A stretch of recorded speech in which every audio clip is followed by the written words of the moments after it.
माधव गुप्ता जी, राजस्थान से। राधे राधे महाराज। राधे राधे महाराज जी। महाराज जी, मैं राजस्थान से आया हूँ। इसी साल मेरा आईपीएस में चयन हुआ है, महाराज जी, पुलिस ऑफिसर्स उसमें।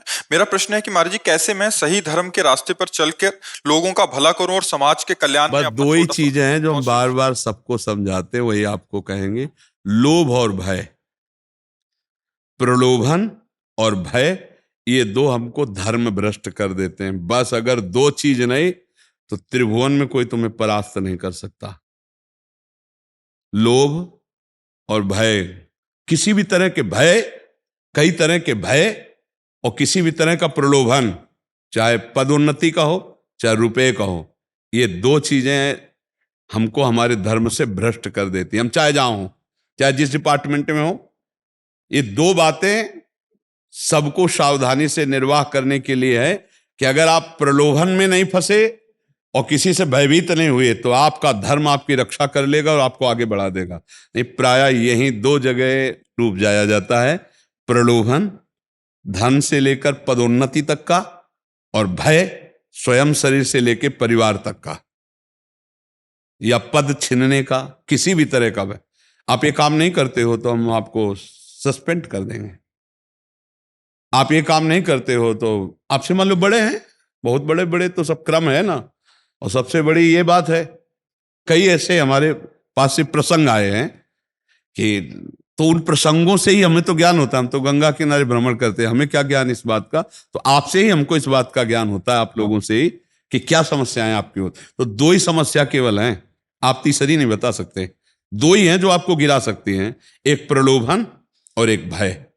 प्रलोभन कभी करना नहीं और भयभीत कभी होना नहीं।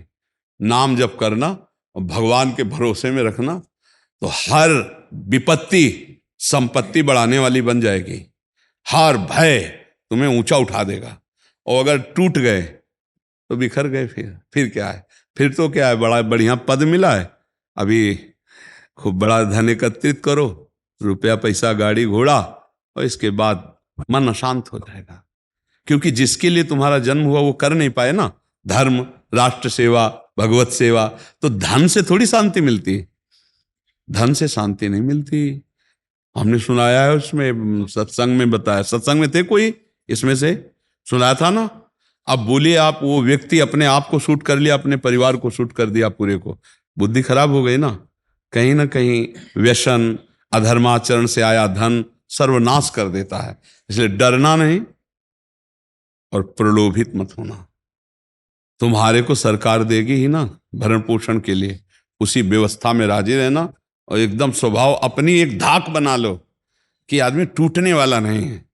यद्यपि आपसे ज्यादा प्यार नहीं करेंगे लोग, यदि आप ऐसे रहोगे तो आपसे ज्यादा प्यार नहीं करेंगे, पर आपसे वो प्यार करेगा जो जिसका प्यार रक्षा करता है, वो भगवान प्यार करे। नहीं, प्रायः जब हम पदों में पहुंचते हैं तो बहुत पैसा खर्चा होता है, तो सबसे पहली बात होती है कि जितना खर्चा हुआ है उतना तो पहले निकाल लेते हैं। तो मुझे लगता है अगर प्रलोभन में ना फंसे और भय में ना फंसे तो हम धर्म पूर्वक अपने जीवन का निर्वाह कर सकते हैं, राष्ट्र सेवा कर सकते हैं, हमारा परिवार बड़ा सुखी रहेगा।